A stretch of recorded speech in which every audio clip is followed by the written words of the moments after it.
तुसें जिहड़ी मेरे गल पुछी है ना खास तौर पर इन्हें लड़ाई वाली हनीफ अब्बासी साहब की लड़ाई जी हुई है इन्होंने काकड़ साहब नाल इहदी ना मिसाल क्योंकि आप सारे दोस्त पिंडां तो हाँ इहदी मिसाल ये कि पिंडां दे विच कोई ना कोई जिहड़ा ना किसी महल्ले दे विच एक दो जिहड़ियां हुंदियां ना आंटियां थोड़ियां जिहियां जरा उन्हां दा माहौल वालियां हुंदियां ने तो जो उन्होंने आपस में लड़ाई होंगी ना तो वह राजदार होंदियां तो वह कहती होंगी है कि तू मैं तेरी वो वाली गल दस देनी है अगों वो भी आती कि मैं भी तेरी वो वाली गल दस देनी है कि तू मेरे बारे इंज दियां गल्लां करनी है तो तेरी भी मैं उनके नाल जिहड़े मामला वो तेरे मैं दस देने मतलब वो वे वो दोवें एक दूजे नूं ब्लैकमेल कर रही होंदियां ने कि तू मेरी गल नहीं दसनी तो मैं तेरी नहीं दसनी तू जो करनी वो मैनू पता है जो मैं करनी वो तेनू पता है कि वो तुहानूं पता ही है मामला सोसाइटी होंदे ने ये बिल्कुल इस तरह के ही मामलात होया है। हनीफ अब्बासी साहब ने लोग जानते हैं वो कोई छोटी मोटी चीज़ नहीं बड़ी वड्डी चीज़ ने हनीफ अब्बासी साहब तो हनीफ अब्बासी साहब ने टॉक शो च कह दिता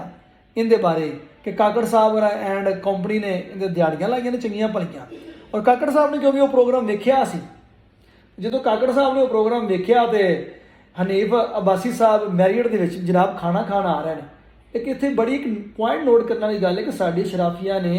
एक अद्धे वक्त का अगर खाना भी खाना हो ना इस्लामाबाद होगा तो मैरियट वर्गी होटलों जाके खाते हैं ना ये आवाम ही जाते हैं ना इन्होंने आवाम का पता है कि आवाम के उत्ते किस पा तुलती लेकिन इन्हों का लाइफ स्टाइल 5 स्टार ही है एक ये चीज़ समझ लिया लेकिन आप अपने मुद्दे की तरफ आने तुसीं मेरे सवाल बड़ा इंटरस्टिंग पूछ लिया कि हनीफ अब्बासी साहब काकड़ साहब खाना खा रहे अपने दोस्तों नाल तो लम्मे लम्मे वो काकड़ साहब जूं दे वजीर आज़म रहा ने वो बड़े वड्डे फिलासफर मैं रऊफ क्लास्टर साहब ने उन्होंने प्रोग्राम देखा तो मैं बड़ा परेशान होया वां कि बंदा अपनी नाअहली दी गलती नूं किवें जस्टिफाई कर रहा और उन्होंने डिफेंड कर रहा है कि मतलब इन्हां लोगों का रियलिटी आवाम के नाल कट ऑफ जो ये लोग इकतदार च आते हैं या कुछ हत्थां दे जिवें मझ पा ली जाती है ना एक कुछ हत्थां उत्ते पै जाते हैं ना तो फिर ये अपनी जिहड़ी ना औकात या पाकिस्तान नूं भुल ही जाते हैं जिवें रऊफ क्लास्टर के प्रोग्राम के डिफेंड कर रहा सी ये गंदम उगाउण के इशू नूं जिहड़े एक छोटे ਜਿਹੇ बच्चे भी पता है कि इन्होंने उहदे बड़ी वड्डी पाकिस्तान के नाल एक बड़ी वड्डी कह लो कि साजिश ही हुई है कि वो मुल्क जिंदे कोल डॉलर नहीं है जिंदे बैंकों के विच डॉलर जिहड़े ने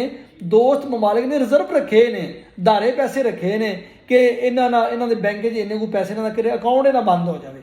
वो $1 अरब की कणक मंगवा लेने जो उन्होंने अपने मुल्क के कणक 2 महीनों बाद आ जानी पहलू एक गल जी ना ये समझने वाली है लेकिन वो फिर भी वो चीज़ को रऊफ क्लास्टर के प्रोग्राम डिफेंड करन दिया इवें तो एक प्रोग्राम हनीफ अब्बासी साहब सन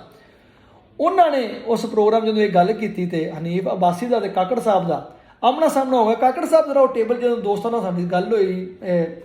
ਜਿਹੜੇ जर्नलिस्ट ने इस्लामाबाद वाले उन्होंने काकड़ साहब जरा महफिल बना के बैठे तो लम्मियां लम्मियां छड़ रहा है अजकल काकड़ साहब लम्मे लम्मे छड़न की जरूरत पई है वो अपने दोस्तों को सुना रहा मैं ये किया मैं वो किया उत्तों आ जाते हनीफ अब्बासी साहब तो काकड़ साहब क्योंकि फार्म ही सुना हनीफ अब्बासी साहब ने कहा तुसीं मैनूं फिर फड़वा रहे जे मैनूं कदों जेल करवा रहे जे तो तुसीं बड़ियां गल्लां करदे जे प्रोग्रामां बह के लम्मे लम्मियां तुसीं मेरे बारे गल्लां करदे जे तो ये वो अगों हनीफ अब्बासी सी उहदे नाल भी कोई जी है सा हनीफ अब्बासी भी अजकल तुहानूं पता है फड़िया नहीं फड़िया जा रहा नून लीग की हुकूमत है तो नून लीग का वहम बंदा है। हनीफ अब्बासी साहब ने कहा था कि मैं कसम खा के कहना वा कि तू चोर है तो तू दिहाड़ी लाई है तुसां एक कणक वेच के दिहाड़ी लाई है बाहरों मंगवा के उतों जिहड़ा सी वो काकड़ साहब ने आख्या मैं हनीफ अब्बासी नूं गल करां तो खामोश हो जाता या मुस्कुरा के लंघ जाता क्योंकि मैं ताकतवर हाँ और मेरे तलकात भी एक ताकतवर नाल ने लेकिन इंज होया नहीं। हनीफ अब्बासी कहा है कि तू मैं हुण भी कसम खा के आना वा प्रोग्राम ही नहीं आख्या मैं हुण भी आना वा कि तू दिहाड़ी लाई है तू पैसे नहीं कमाए उतों जो काकड़ साहब ने कहा फिर जाहिर गल है तुहानूं पहले पंजाबी वाली मिसाल दसी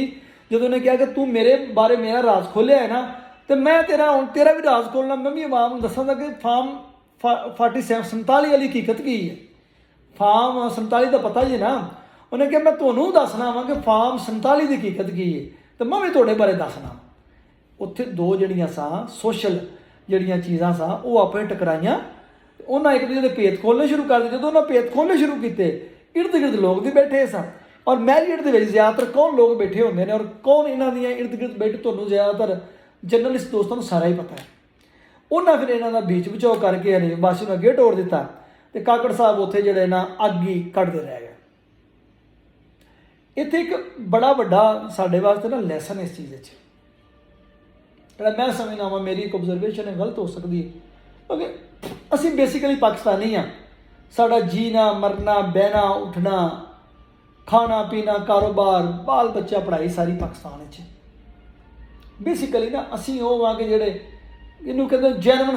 ਸਨ ਆਫ ਸੋਇਲ।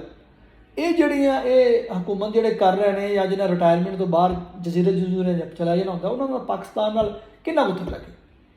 ਮਹਿੰਗਾਈ ਹੋਣੀ ਹੈ, ਖੁਸ਼ਹਾਲੀ ਆਉਣੀ ਹੈ, ਉਹਦੇ ਬੈਨੀਫਿਸ਼ਰੀ ਤੇ ਉਹਦਾ ਨੁਕਸਾਨ ਸਾਨੂੰ ਹੈ। ਅਸੀਂ 35-36 ਸਾਲ ਦੇ ਹੋ ਗਏ ਹਾਂ, ਖੁਸ਼ਹਾਲੀ ਤਾਂ ਨਹੀਂ ਵੇਖੀ, ਬੁਰੇ ਦਿਨ ਹੀ ਵੇਖਣੇ ਪਏ ਦਿਨ ਬ ਦਿਨ। ਇਹ ਹੁਣ ਜਿਹੜਾ ਗੰਦਮ ਵਾਲਾ ਸਕੈਂਡਲ ਹੈ, ਅਗਰ ਪਾਕਿਸਤਾਨ ਦੇ ਵਿੱਚ ਕੋਈ ਵੀ ਹਕੂਮਤ ਹੁੰਦੀ, ਪਾਕਿਸਤਾਨ ਵਿੱਚ ਕੋਈ ਮਹਿਕਮਾ ਹੁੰਦਾ, ਜਾਂ ਚੀਫ ਜਸਟਿਸ ਇਹਦੇ ਤੇ ਨੋਟਿਸ ਲੈਂਦੇ ਕਿਸਾਨਾਂ ਦੇ ਮਾਮਲੇ, ਕਿਉਂਕਿ ਚੀਫ ਜਸਟਿਸ ਸਾਹਿਬ ਤਾਂ ਇੱਕ ਉਹ ਗ੍ਰੀਕ ਦੌਰ ਦੇ ਨਾ, ਯੂਨਾਨੀ ਦੌਰ ਦੇ ਫਿਲਾਸਫਰ ਸਨ, ਸਿਆਣੇ ਬਾਬੇ ਸਨ, ਔਰ ਬਦਕਿਸਮਤੀ ਦੇ ਨਾਲ ਉਹਨਾਂ ਦਾ ਜਨਮ ਹੋ ਗਿਆ ਇਸ ਦੌਰ ਵਿੱਚ। ਉਹਨਾਂ ਨੂੰ ਆ ਮਾੜੇ ਮੋਟੇ ਮਸਾਇਲ, ਕਣਕ ਵਾਲੇ ਕਿਸਾਨ, ਜਿਹੜਾ ਇਸ ਮੁਲਕ ਦੀ ਆਬਾਦੀ ਦਾ 8-9 ਕਰੋੜ ਜਿਹੜਾ ਕਿਸਾਨ ਹੈ, ਜਿਹੜੀ ਬਰਾਹ ਰਾਸਤ ਆਬਾਦੀ 12-14 ਕਰੋੜ ਤੁਹਾਡੀ ਜ਼ਰਾਤ ਦੇ ਨਾਲ ਮੁੰਸਲਿਕ ਹੈ, ਉਹ 300-400 ਅਰਬ ਦਾ ਜਿਹੜਾ ਨੁਕਸਾਨ ਉਹਨਾਂ ਦਾ ਹੋਇਆ ਪਿਆ। ਉਹਨਾਂ ਦੇ ਬਾਰੇ ਹੁਣ ਤੁਸੀਂ ਆਖੋਗੇ ਕਿਵੇਂ, ਅਗਰ ਮੈਂ 1 ਏਕੜ ਗੰਦਮ ਲਾਈ ਹੈ, ਮੇਰੀ ਪੈਦਾਵਾਰ ਅਗਰ 40-45 ਮਣ ਹੈ ਨਾ, 45 ਮਣ ਮੈਂ ਐਵਰੇਜ ਕਰਾਂ ਨਾ, ਤੇ ਮੈਨੂੰ ਇੱਕ ਮਣ ਪਿੱਛੇ ਕਮ ਤੋਂ ਕਮ 1500 ਰੁਪਏ ਘਾਟਾ ਪੈ ਰਿਹਾ। ਮੈਂ 5 ਕਿੱਲੇ ਅਗਰ ਕਣਕ ਲਾਈ ਹੈ, ਤੇ ਯਕੀਨ ਕਰੋ ਮੈਨੂੰ ਕਮ ਤੋਂ ਕਮ ਜਿਹੜਾ ਨਾ 80-90 ਹਜ਼ਾਰ ਰੁਪਏ ਦਾ ਮੇਰਾ ਘਾਟਾ, ਜਿਹੜੀ ਮੇਰੀ ਉਹ ਬਚਤ ਸੀ ਛਮਾਈ ਦੀ। ਮੈਂ ਤਾਂ ਮਰ ਗਿਆ, ਕਿਸਾਨ ਤਾਂ ਮਰ ਗਿਆ। ਔਰ ਉਹਦੇ ਉੱਤੇ ਅਗਰ ਐਕਸ਼ਨ ਕਿਹਨੇ ਲੈਣਾ, ਕਿਸੇ ਨੇ ਐਕਸ਼ਨ ਲੈਣਾ, ਇਸ ਮੁਲਕ ਦੇ ਵਿੱਚ ਕੋਈ ਕਾਰਵਾਈ ਨਹੀਂ ਹੋਏਗੀ। ਅਸੀਂ ਜਦੋਂ ਜੰਮੇ ਆ ਵੇਹਣੇ ਪਏ ਆ, ਇੱਕ ਜੀ ਇਨਵੈਸਟੀਗੇਸ਼ਨ ਜਿਹੜੀ ਬਣਾ ਦਿਓ, ਟੀਮ ਬਣਾ ਦਿਓ, ਜਾਂ ਇਹਦੇ 'ਤੇ ਤਹਿਕੀਕਾਤ ਕਰਵਾ ਲਓ, ਤਹਿਕੀਕਾਤੀ ਟੀਮ ਬਣਾ ਦਿਓ, JIT ਬਣਾ ਦਿਓ, ਉਹਦਾ ਰਿਜ਼ਲਟ ਕੀ ਨਿਕਲਦਾ? ਕਿਆ ਕਿਸਮ ਸਜ਼ਾ ਕਦੀ ਹੋਈ ਹੈ? ਔਰ ਇਸ ਤਰ੍ਹਾਂ ਦੇ ਬੇਸ਼ਰਮ ਬੰਦੇ ਜਿਹੜੇ ਨੇ, ਪਹਿਲੇ ਆਵਾਮ ਪਾਕਿਸਤਾਨ ਦੀ ਕ੍ਰਾਈਸਿਸ ਲੈ ਕੇ ਆਉਂਦੇ ਨੇ, ਉਸ ਮੁਲਕ ਦੇ ਕੋਲ $1 ਨਹੀਂ ਹੈਗਾ, $1 ਕਰੋੜ ਦੀ ਐਵੇਂ ਫਜ਼ੂਲ ਕਣਕ ਜਿਹਦੀ ਜ਼ਰੂਰਤ ਹੀ ਨਹੀਂ ਸੀ, ਉਹ ਮੰਗਵਾ ਲੈਂਦੇ ਨੇ, ਔਰ ਫਿਰ ਉਸ ਚੀਜ਼ ਨੂੰ ਜਿਹੜਾ ਡਿਫੈਂਡ ਕਰਦੇ ਨੇ ਆ ਕੇ। ਔਰ ਅਗਰ ਕਿਸੇ ਨੇ ਉਹਦੇ 'ਤੇ ਕੁਝ ਕਿਹਾ ਤੇ ਔਰ ਉਹਨੂੰ ਧਮਕੀ ਲਾ ਰਹੇ ਨੇ ਕਿ ਤੁਸੀਂ ਫਾਰਮ 47 ਵਾਲੇ ਜੀ, ਫਾਰਮ 47 ਵਾਲੇ ਵੀ ਚੁੱਪ ਕਰ ਜਾਣ, ਉਹ ਵੀ ਕਣਕ ਦੇ ਇਸ਼ੂ 'ਤੇ ਨਾ ਬੋਲਣ, ਕਿਉਂਕਿ ਉਹਨਾਂ ਦੀ ਹਕੂਮਤ ਹੈ, ਉਹ ਪਾ ਰਹੇ ਨੇ ਨਿਗਰਾਨਾਂ 'ਤੇ, ਨਿਗਰਾਨ ਪਾ ਰਹੇ ਨੇ ਹਕੂਮਤ ਵਾਲਿਆਂ 'ਤੇ। ਔਰ ਹਕੂਮਤ ਕਿਹਨਾਂ ਦੀ ਹੈ ਉਹ ਤੁਹਾਨੂੰ ਵੀ ਪਤਾ, ਸਾਨੂੰ ਵੀ ਪਤਾ ਹੈ, ਠੀਕ ਹੈ। ਤੇ ਇਹ ਅਸਲ 'ਚ ਉਹ ਇੱਕੋ ਕੋਰਟ ਦੇ ਗੇਂਦ, ਕਦੀ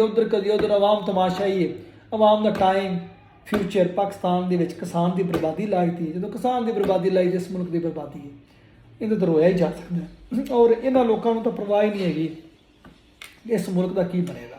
ਯਕੀਨ ਕਰੇ ਐਜ਼ ਏ ਜਰਨਲਿਸਟ, ਇਹ ਜਿਹੜਾ ਮੌਜੂਦਾ ਸੈਟਅਪ ਹੈ, ਜਾਂ ਜਿਸ ਤਰੀਕੇ ਨਾਲ ਪਾਕਿਸਤਾਨ ਉੱਤੇ ਲੋਕਾਂ ਨੂੰ ਲਿਆਇਆ ਜਾਂਦਾ ਹੈ ਬਗੈਰ ਆਵਾਮ ਦੀ ਮਕਬੂਲੀਅਤ ਤੇ, ਇਹ ਪਾਕਿਸਤਾਨ ਦੇ ਉੱਤੇ ਇੱਕ ਜ਼ੁਲਮ ਹੈ। ਔਰ ਇਹ ਰਿਆਸਤ ਇਹ ਜ਼ੁਲਮ ਕਿੰਨੀ ਦੇਰ ਬਰਦਾਸ਼ਤ ਕਰੇਗੀ, ਇਹਦਾ ਮੈਨੂੰ ਵੀ ਨਹੀਂ ਪਤਾ। ਅਸੀਂ ਜਿੰਨਾ ਚਿਰ ਜ਼ਿੰਦਾ ਵਾਂ ਇਹਨੂੰ ਵੇਖਾਂਗੇ, ਇਹਦੇ ਵਾਸਤੇ ਜੋ ਵੀ ਕਰ ਸਕਦੇ ਹਾਂ, ਕਿਤੇ ਨਾ ਕਿਤੇ ਕੋਸ਼ਿਸ਼ ਕਰਦੇ ਰਹਾਂਗੇ। ਔਰ ਜਿਹੜੇ ਇਸ ਮੁਲਕ ਦੇ ਤਾਕਤਵਰ ਲੋਕ ਨੇ, ਜਾਂ ਜਿਹੜੇ ਚਾਹੁੰਦੇ ਨੇ ਮੈਂ ਕਿ ਇਸ ਮੁਲਕ ਠੀਕ ਹੋ ਜਾਵੇ, ਠੀਕ ਹੋ ਕਰਨਾ ਚਾਹੁੰਦੇ, ਇੱਕ ਦਿਨ 'ਚ ਹੋ ਸਕਦਾ, ਫੜਨ ਜਿੰਨਾ ਕਣਕ ਮੰਗਵਾਈ ਹੈ, ਦੇਣ ਸਜ਼ਾ ਉਹਨਾਂ ਨੂੰ, ਲੇਕਿਨ ਸਜ਼ਾ ਕੋਈ ਨਹੀਂ ਹੋਣੀ, ਠੀਕ ਹੈ। ਇਹ ਮੇਰੀ ਆਬਜ਼ਰਵੇਸ਼ਨ। ਹਾਂ, ਮੇਰੀ ਆਬਜ਼ਰਵੇਸ਼ਨ ਨੂੰ ਗਲਤ ਸਾਬਤ ਕਰੋ, ਇਹਨਾਂ ਨੂੰ ਟੰਗੋ ਜਿੰਨਾ ਕਣਕ ਮੰਗਵਾ ਕੇ ਦਿਹਾੜੀ ਦੂੜੀ ਲਾਈ ਹੈ, ਤੇ ਫਿਰ ਇਸ ਮੁਲਕ ਦੇ ਵਿੱਚ ਹਾਲਾਤ ਬਿਹਤਰ ਹੋ ਸਕਦੇ ਨੇ। ਲੇਕਿਨ ਲੈਟਸ ਸੀ, ਹੋਪ ਸੋ, ਅਸੀਂ ਵੀ, ਹਮ ਵੀ ਦੇਖेंगे, ਆਪ ਵੀ ਦੇਖेंगे। ਹੁਣ ਜਵਾਬ ਤੁਹਾਨੂੰ ਚੰਗੀ ਤਰ੍ਹਾਂ ਮਿਲ ਗਿਆ।